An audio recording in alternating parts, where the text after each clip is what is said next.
Welcome to the Reclaim Leader podcast. I'm Jason Tucker.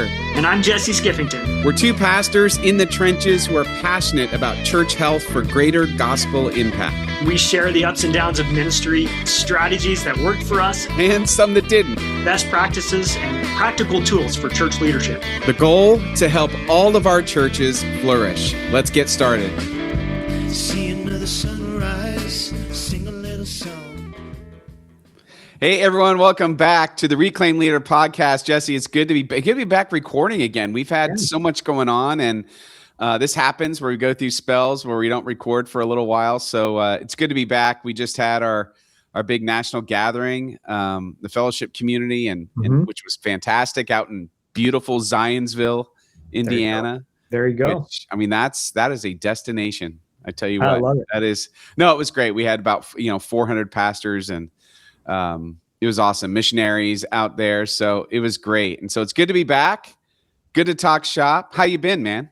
Good. Yeah, same. Traveling a lot. Had our local presbytery meeting out here. And then I had a kind of national thing I was doing with ECO for about a week. And I'm actually heading to Jerome, Idaho next weekend to go and charter a church plant in the, so just talking about kind of being on the move. And it's so much fun though to get to be in a conference setting with other pastors and leaders, or in a local church where you get to see, what God's doing there. And just, it's really awesome to see all the ways that God's at work amidst all the challenges and the things. And we talk leadership and how do we do it well? How do we be healthy and all of that? But to get to kind of interact with people and remember there's a lot of people working really hard, doing amazing things in local churches, and makes me just grateful that we get to be a part of it, and glad to be a pastor amidst the challenges and the 30% approval rating apparently we have, or whatever the stuff is. Like, that's good. And I'm grateful for it.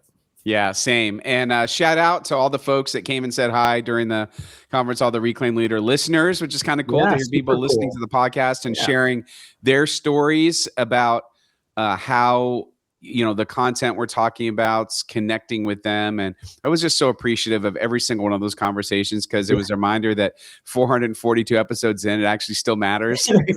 Thank you for those of you that are listening. And it's funny, Jason, every time I have a conversation like that, I'm like, I think maybe you should be doing the podcast, because I'm like, that's a way better idea than what we came up with or whatever. So I think but the goal, I think, is working to get the conversation going, spark some thoughts, and just continue to talk shop as pastors working in the trenches of the local church. So this is encouraging to you. We're just glad to have you along for the ride with us. And it's amazing to think, Jason, we just hit record 8 years ago or whatever it was. And we said, let's talk shop, let's talk leadership, and how do we really lead change in the local church? And I think underneath that question is, how do we lead in a way that creates health and vitality and a sense of mission in the local church? So good stuff. I'm glad to be on the journey with you. 442, is that right? That's how many? It. Yeah, I know. It's wild. Yeah. So we're going to pick up a thread. You're going to listen. If you're a fan of the podcast, you've been listening for a while, this is a thread we pick up a lot. Yeah. But I think for good reason. And this kind of on the backside of the conference, where Kara Powell was our main speaker for a whole day. It was wonderful. She gave us a whole day of giving us content in the next generation, future focused church, which we had Kara a couple of months ago, and she was fantastic. I mean, she's such a pro. She's got such great content and so helpful to the local church. But I want to pick this back up because she said something. Well, she said a lot of things. I want to share a few of the pieces of research that she shared. But also, this was way back in the Growing Young book. They started talking about key chain leadership, and we've picked up that thread again a few times. But the idea that we're trying to hand the keys of leadership to the next generation, and what does that look like, and what does it mean to give them a meaningful key, not just a key to the storage closet? You know what I mean? Like, how do we actually do this well? Because we are terrible at it. Largely, we're terrible at it. And so how do we get better at that? And one of the things she said, I felt very convicted.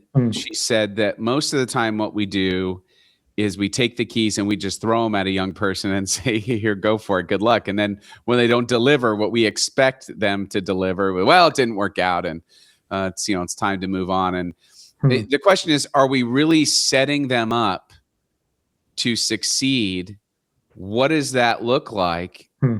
And why, for some pastors and churches, is this not even a priority at all? So from her talk, I'm just going to take right from her talk. I had a few quotes of research that she gave. First of all, the stat that we all sort of knew, that 40 to 50% of youth group graduates drift from God and the church after graduation. Yeah. And of course, we know this is because the church largely isn't crafted for them. They're part of a youth ministry or a youth program that's very siloed from the rest of the church, and it looks and feels completely different. And then when they graduate, they're just sort of expected to assimilate into, the regular church, if you will. Yeah. Challenge. And it's rough because, maybe not in a church like Marine View, but in a lot of churches, it's rough because it looks nothing like the version of community and spirituality that they were experiencing all the way up. And now they feel like they hit a brick wall and they don't know what to do. They feel like they don't belong. They feel like it's not for them. And here's the thing that kills me. This was a stat that kills me. She said only 1 in 3 pastors strongly agree. This was on a survey. Strongly agree that ministry with youth is in their church's top 5 priorities. 1 in 3. And this was a survey that they knew was coming from Fuller. Yeah. So I think their bias would be to be generous with the answer. It may be worse than that. 1 in 3 pastors that it's a top 5 priority. I'm actually livid over this piece of research. Yeah, that's incredible to me. I mean, because shouldn't a pastor know that the right answer is to put that, even if they don't functionally agree with that, right? Like, oh man, and this reflected in what we budget every single year, right? So it's, maybe they're just being honest about the reality at their church or something, that they're not putting as many resources in that direction as they should. But man, if we're not thinking about passing the baton of faith to the next generations and figuring out how to do that well in a way that sets them up for success beyond their high school years, what are we doing? Are we just playing church and kind of babysitting Christians until it all goes away? Yeah, I'm with you, Jason, and I'll let you be the most mad about it, but I'll be kind of mad. Well, I guess because this butts heads with my, I would say it's my number 1 priority. Or at least it's a 1B. I mean, it's up there as a top priority for me personally and for us as a church. Yeah. And we still struggle to realize that priority. Totally. I mean, we may say it's a priority, but we always have to evaluate whether our actions are backing that up. Yeah. Well, and I know we're going to get to this in just a minute, but I think one of the challenges for us is it's one thing to prioritize it, and we certainly do. I mean, Marine View started as a Sunday school, and we've always invested really heavily in next gen ministry. But then to develop adults who are mature enough and can be in those environments in a meaningful way, I think that's another.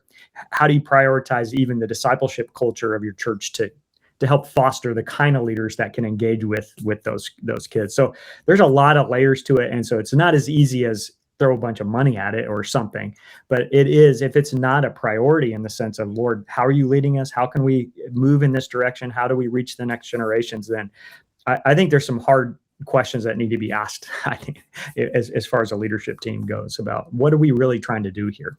Yeah, I agree. And I think, years ago when we first were talking about this at our church, a helpful exercise was just simply for us as leaders to just sort of share how are we. If I would say the strength of Tower Hill before I ever came here was they were always supportive of youth ministry initiatives and supporting the youth. That doesn't mean that showed up in their budget, sure, or showed up in what they did, but at least philosophically, everybody always supported this idea of let's do for the kids what we think need to be done. But I think what a lot of churches don't realize is, because I think they worry about kind of preserving what they love, and maybe that's more important so that young people will be able to experience their preserved thing. But what's counterintuitive, and again, Kara mentioned this, that what the research shows us is when we give young people a bigger say, a bigger piece of the pie, if you will, the whole pie gets bigger. Yeah. We've experienced this here at Tower Hill. I can't tell you how many kids brought their parents to church. Yeah. I mean, I actually would love to know that number to share it. Like, what percentage of new people that have come to Tower Hill over the last 6 years, what percentage of them were brought or encouraged to go because their kids started going or being involved in the life of the church? It has to be a pretty big percentage. And interestingly, we all know it's not because the preachers, I'm sorry, it's not because of the sermons. The parents may, hopefully, maybe that's a thing for them. But for most, there's a study, Future of Faith study of young people in 2024. 67% of those surveyed, I think they were teenagers, they may have also been young adults, said, I grow in my faith and spirituality when someone listens to me about my beliefs without judgment. 67% grow in their faith and spirituality, as opposed to 33% say, I grow in my faith and spirituality when I hear a sermon. So again, it's the whole belonging. Yeah. Is the believing. Those things are inseparable for young people, that sense of belonging. And if in a few minutes we pop on, we have a conversation with our young adult leader, Kayla Kenny. She's a graduate of Messiah College in Pennsylvania a couple years ago. And she started about 2.5 years ago, helping us get young adult ministry going. And we're going to hear this, that for a lot of young adults and young people, it's about, I want to go because that's where people go, and I want to connect. I want to have spiritual friendships. I want to have fun. I want to have these things, and that's leading to the content in a different way, which we all knew from youth ministry days, by the way. This isn't anything new. No. It's just somehow we've forgotten it. Yeah. And in some ways, one of the things that's still on my whiteboard over here, one day I'll show it to you, Jason, but it's like, what is the grown-up version of youth group or youth club, we call it here? But like, how do we create those bridges into community and connection and fun that we want to have together that still leads to a growing faith? And I think there's something of a bridge in those young adult years, particularly, that we're going to hear about from Kayla in just a little bit. But I think that's true for most people. It's like, you never get to a point in life where relationships don't matter anymore, or friendships don't matter, or fellowship doesn't matter. So as good as your sermons are, Jason, that's, fantastic, right?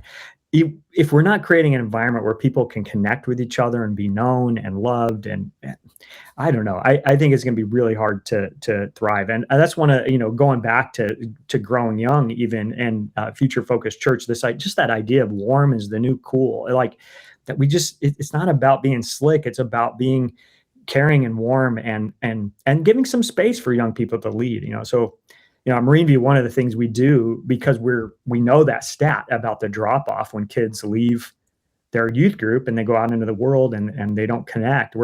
Anytime a young person gets into leadership in and with our youth, part of the ask for them is to be there on a Sunday morning. It's like, part of the habit of the discipline of a disciple is to be in community with other believers, even if it's not quite your most favorite thing or the place you most naturally connect. Because then you get into the habit of being there and hearing, a sermon and sitting through a service and those kinds of things. So I think there are things we can do to set our young people up for success. But we ought to pay attention when Kara Powell is seeing this across the whole church and saying, this is something you guys need to look at. Yeah. And I think what Kara does really well is help us, in that exact kind of piggybacking on that comment, is helping us see what's happening broadly that they're seeing in the research. And one of the things she pointed out is, we think we understand young adults because we all once were young adults, but how different it is for them than it was when we were. Sure. And, one of the things she said, she had this great graphic. I'm going to describe it. I won't do it justice because I don't have the graphic, but it was a straight line that said, this is how it used to work: high school, college or military vocational school, job, marriage, kids, all in a straight progression. That's how it used to work. And now, and then she showed the chart, it was the same line, but all these circles all around it and stuff, arrows going everywhere, that included gap year, travel abroad, live together, move home, roommates, internship. And it was all like, sometimes it was going forward and backward and everywhere, but it's so different nowadays. That line that we used to think were just the natural steps, maybe isn't quite as clear for them, and it causes a lot of anxiety. Yeah. That's tough. And last thing, and then we'll kind of get to Kayla, is because maybe this will spark some ideas, Pastor. Handing the keys is about generational leadership. It begins with, how do we hand the faith to the next generation, which is what we're talking about, creating community, creating space for them to learn. And then how do we hand the keys to them as far as leadership goes? And I think you'll see a little bit as you listen to Kayla, but social issues that matter most to Gen Z, it was interesting to me from Carapal's research, because maybe these are areas, points of contact with the next generation. Number one on the list was healthcare. Yeah. And part of it's, young adults, they've graduated college and they need health insurance. I mean, there's a young adult in our church who helps us with our social media. And she just took her first full-time job with benefits because she needed the benefits. And it wasn't necessarily the job that, this is the greatest job ever, but it's like, I need healthcare. I need it now, That's the old soul in that generation, though. I know, right? I love it. I need healthcare. Mental health. Remember, this is the pandemic generation. Yeah.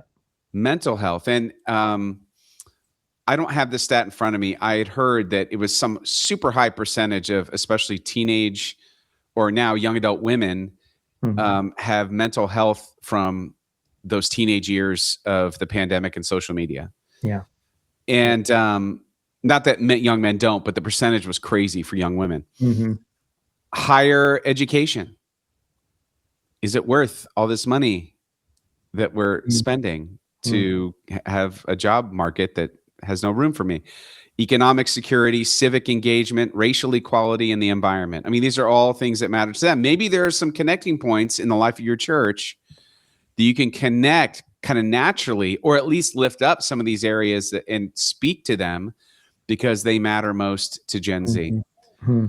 All right, so let me set this up. Kayla is really the only successful chapter in my tenure here at Tower Hill that we've had with young adults and college students. We had a few fits and starts over the years that, we saw a limited success, let's say. Limited traction is probably a better way of saying it. Yeah. I don't want to define success that way. But Kayla jumped in and really helped us get it going. And now it's to a point where it really has some momentum. And so I asked her today, about 3 hours ago, if she could jump on the podcast and just talk with us for a few minutes while she's setting up for everything else that she has to do tonight. So she grew up in our church. She knows ministry, and now she's able to sort of put that into practice part-time for us as our young adult leader. So let's talk with her. This is our conversation that we have with Kayla Kenny. Well, Kayla, thanks so much for joining us. As I was saying before we hit record, on this extremely last-minute idea that I had for you to jump on. So thank you for jumping on in. Yeah. Kayla, I am, for years, we were really trying to get things going with young adults, with college students and everything. And I would love to hear just your perspective on what, you've been in this role now, is it 2 years? Yeah, like 2.5. Yeah. Yeah, 2.5 years. And I guess just kind of sharing. So as you're speaking with kind of other pastors who are listening, what are you seeing that's working? What do you kind of figure out that didn't work? And what are you trying? And where are you seeing traction with young adult ministry? Yeah, so I would say we've definitely been really willing and open to kind of change as we see fit. From the beginning, we started off doing just small groups, reading, separating guys and girls, just reading kind of from the letters and through the letters of from Paul, whether it was Ephesians, James, Philippians, kind of went through those. And we just did summer volleyball, things like that. And we definitely got engagement. People were in and out. But I would say ever since September of last year, 2025, we've just really seen people on fire for their faith. And that's kind of just been a huge part of it. Just people that really want to be here and want to be in the Bible. every few weeks when we finish a different series, I'll do like a little poll and see what people are wanting. And I've given different options of like, would you want to have guest speakers? Would you want to do video sermons? And everyone just wants to be in the Bible, which I think is really cool. And that looks different for everyone, whether this is their first time getting into it. Some people have just bought Bibles for the first time in their lives, which is really cool, or people that have gone to church their whole life. But really just being in the Word and giving them a space to kind of talk through things and ask questions, I think it's been what's been really working for us. That's awesome. I think I always think back to that time when you and I and Lindsay were out on the patio and we're giving you all the ideas that we thought you should do. Mm-hmm. Yeah. And I remember when we're talking about these things and you had the honesty to say, I don't think we need all that. Yeah. You're like, I think they just want to get around and read the Bible. That was such a great lesson for me. You probably don't realize it, but it was such a great lesson for me to remember to listen, and for pastors and churches to listen to what do the young adults actually want. Yeah, I think simplicity is really key because I feel like in a lot of aspects of our lives, young adults are kind of expected to start having things together and being professional, but it's crazy how much they really love just being simple and like the little joys of even just getting together and playing volleyball or nine square and just kind of eating candy, just reading the Bible, things that are just kind of a space that's just safe for them to relax and just be kind of who they are instead of feeling like professionals all of the time. So I think that simplicity that we talked about a while ago, like I've seen that continue to be a trend in everything. Yeah. What do you awesome. think? What do you think was the thing, Kayla, that really you mentioned back in September when you started seeing people on fire? Did you see some things kind of working together? Why do you think that is now? Do you think it's just time and then people feeling more comfortable, or? Yeah, I think there's definitely a lot of things that contribute to it. I think a big one is just people being really bold in their faith. I think kind of so many current events in the world were really just devastating that kind of brought people to this point of like no longer being silent about things. They kind of were like, hey, this is my faith and I want to share it with people. And I think people really took to that on social media and on just different platforms and kind of realized that there was a need to have a faith. I think it's kind of shifting from this idea of like church was something that you used to do because your parents made you or like you thought it was the right thing to like these people just outwardly seeking it. So I think just kind of something that you've talked about in your sermons, and I know we've had conversations about like the generations turning towards Jesus. I think that really just is what people are looking for, is just a relationship with him in all of the craziness of the world. Yeah, that's amazing. So if there's a pastor out there that's hearing this and is like, how do I get some of this going where I am? Like, It sounds like you guys have been at it for 2.5 years and kind of working on how to get Jason out of the way so that Kayla can That's not untrue. No, I mean, truly, as pastors, sometimes and we talk about this all the time. We think in terms of a program or, let's start every week, whatever. And, but what I'm hearing you saying is there was a little more organic in nature than that, and kind of getting people together, gathering around scripture, gathering around just fun and fellowship.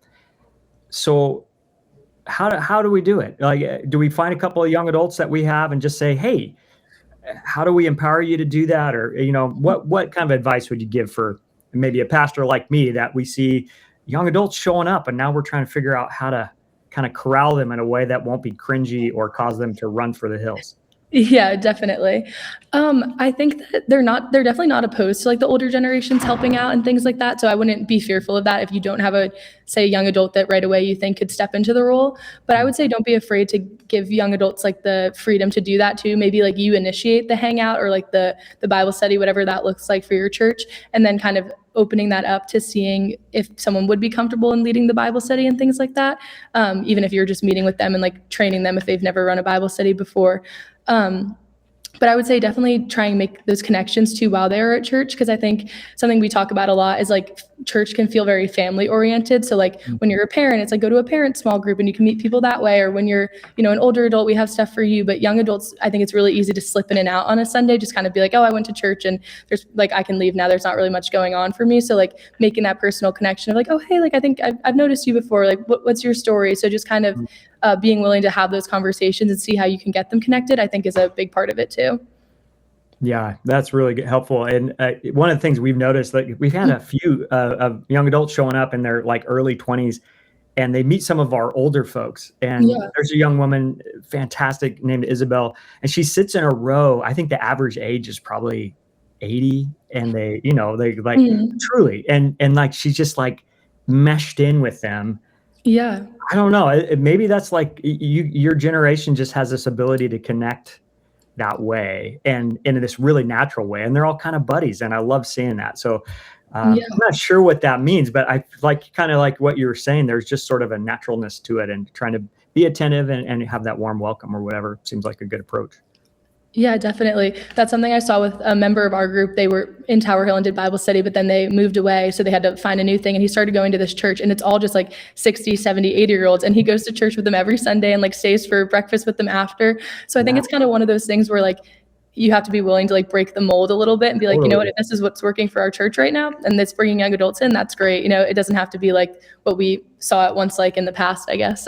Yeah, and it really lights those ladies up on the inside. I mean, just watching them sort of adopt her and love her, and it's just so cool to see that. And I kind of want to just pull her aside and like, what are you doing here? Like, Yeah. but to encourage that and just to celebrate that, because it really is a beautiful thing of this intergenerational connection. So something to be proud of in your generation. I think that just that way of being able to reach across those things that might otherwise divide people. It's pretty cool. Yeah, definitely. Yeah. And Kayla, so maybe you could just, I mean, again, it has just kind of real quick. Yeah.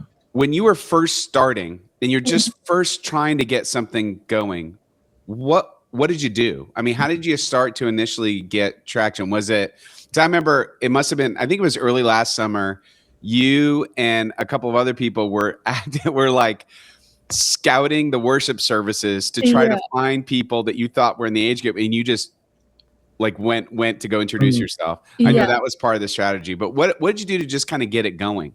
Yeah, I would say you have to be vulnerable. You have to be willing to put yourself out there, maybe get rejected a few times, kind of just letting people know that you're there and it is an option. Because even a few times, like you'll invite people and you get no response. And then on like the sixth time, they're like, actually, like, you know what, I think I'll try it out. So definitely being willing to be kind of resilient with that and not letting it discourage you.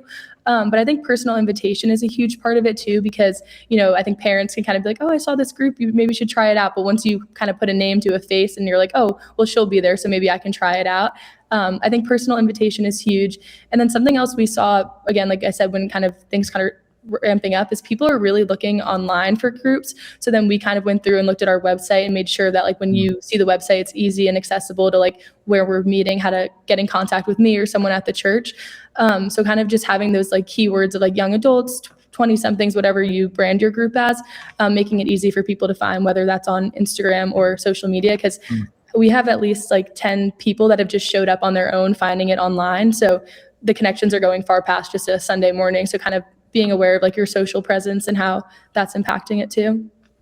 And it's become very regional, right? So it's people that even are connected with other churches, but haven't found young people their age have gravitated to you because you're putting yourself out there. I mean, showing a difference between, I would say, seasoned and younger generation leaders is you're not afraid, like on a Sunday morning announcement, her cell phone number's up there. Like, give me a call, connect with me. I would never put myself. Brave thing, Kayla. Very brave. If someone gets hold of you, like, how'd they get my number? Yeah.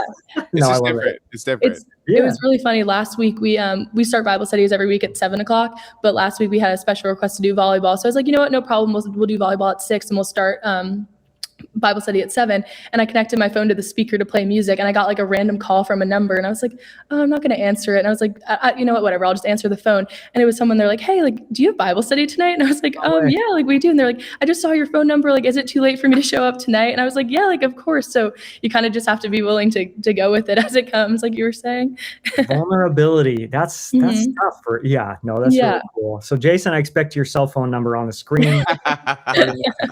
No, I mean, obviously, it works for that connection. I love that you're seeing people that are finding you and they're risking coming without really knowing anybody. So there's the relational piece inside the community. What I heard you saying is look for those people and risk being vulnerable, but then also making yourself known, because there may be people who will risk showing up for an event or an activity, but not coming on a Sunday or something like that. So exactly. Yeah. What should we not do? I got 2 teenagers at home, and they're always telling me, Dad, that's a dad joke or whatever. Like, are there things that not because we wouldn't be trying to be helpful and good and kind to people, are there things that get in the way for the younger generation, or that ways we make younger people feel uncomfortable, or I don't even know what those would be. It shows you how ignorant I am about what that would even look like. Yeah. So is there stuff we should be careful about or avoid?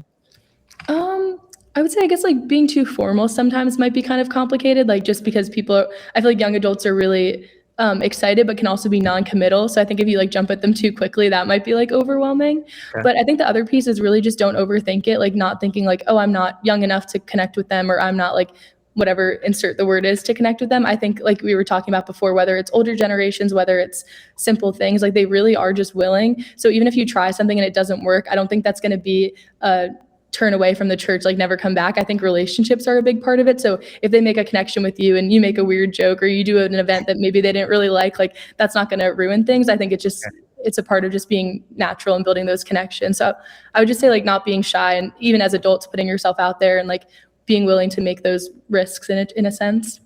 Yeah, no, that's good. helpful. That's helpful. So Yeah. I know I interrupted your whole workflow. Tell us what you're preparing for tonight. You're beginning the summer kind of schedule, and maybe it'll be helpful for people to know like what we're doing.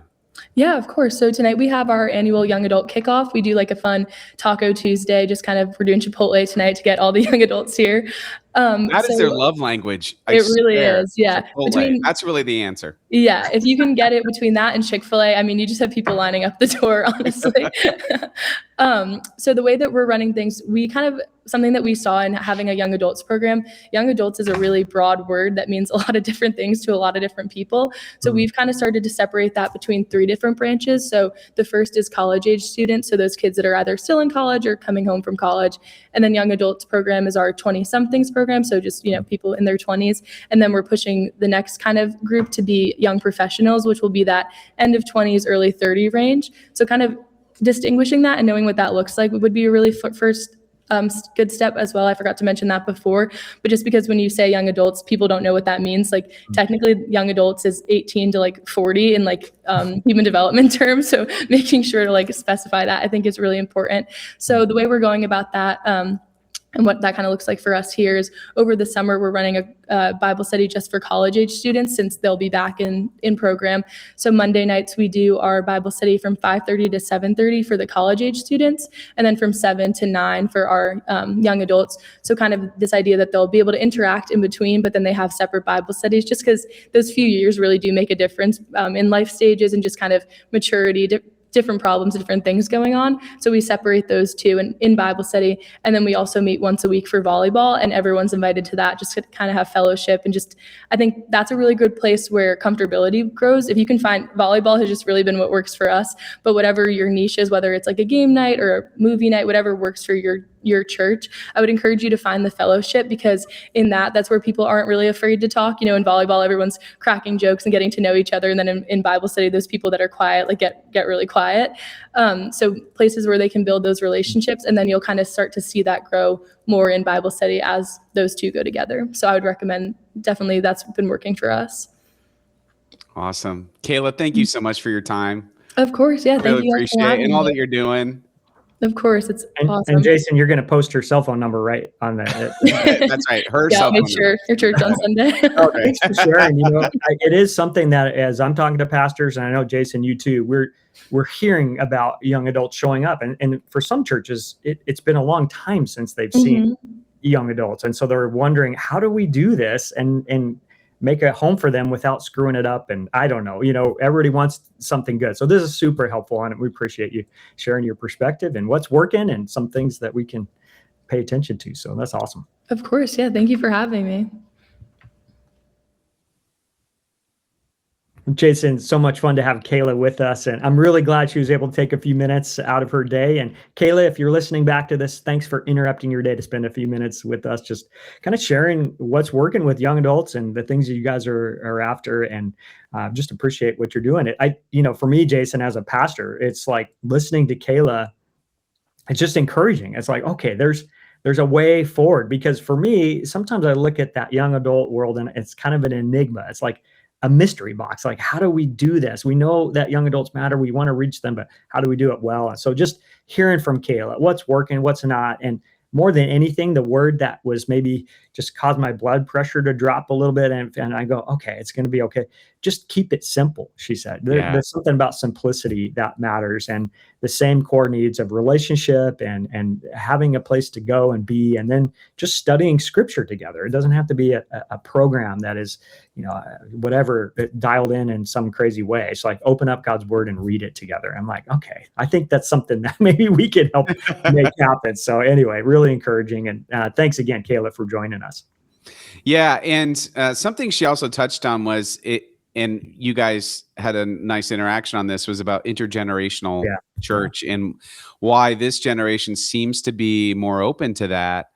It's just interesting to observe that does seem to be the case. When I was a young adult, it's all about, I want to be with young adults only. Yeah, it's really interesting. I mean, some of the young adults that have shown up around Marine View the last few years, I'm like, you are just really good at folding in with people who are not in your generation, And I'm like, man, I don't know. Maybe it's the Gen X in me that would have been like, no, I don't know. But anyway, so that's encouraging that you got these young people that just have a genuineness and an easiness with a variety of different folks. So that's encouraging for sure.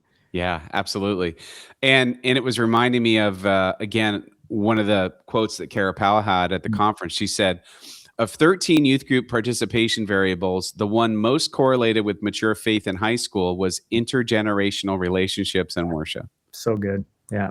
I mean, yeah. So we're seeing it play out actually in real time. And it led to, I want to give you Kara's kind of final takeaway or question for pastors, because this one definitely hit me in the heart. And I want to make sure that I don't just leave it at a conference. I want to take it with me into what I'm doing. And the question is this: where does listening to young people show up on your calendar? That is such a great question. It really makes it real. We could say we support them. We want to hand the keys to the next generation. We want to give them a strong faith, and we want to help them to start leading in the life of the church. But I never talk to any of them. Right. I never listen to what's going on with them, what they need. And I just think it's a great question. And so ever since I heard that, I've been thinking about, how do I just make it part of my regular rhythm to invite young people to just have a conversation, even if it's just a quick thing after church, or, maybe some of them want to get coffee or something. I don't want to make it too weird, because it may be a little intimidating for the pastor to be like, hey, do you want to get coffee? I'm like, I don't know. Right. So, but how do I do that? Where does listening to young people show up on your calendar? I just think it's important. That's really good. And I think it can show up in different kinds of ways too, that are natural. So when you do have an event, or maybe there's a little interaction after church around, fellowship, coffee or hour or whatever, and there's a young adult there, you can do it in a way where in a 2 or 3 minute conversation, you can really learn a lot, and just being more curious and listening rather than selling something. And I think is a good way to do it too. So finding those people that you can kind of be a sounding board for you. And then maybe just like Kayla said, risking going and approaching a young person and just having a conversation and learning what you can.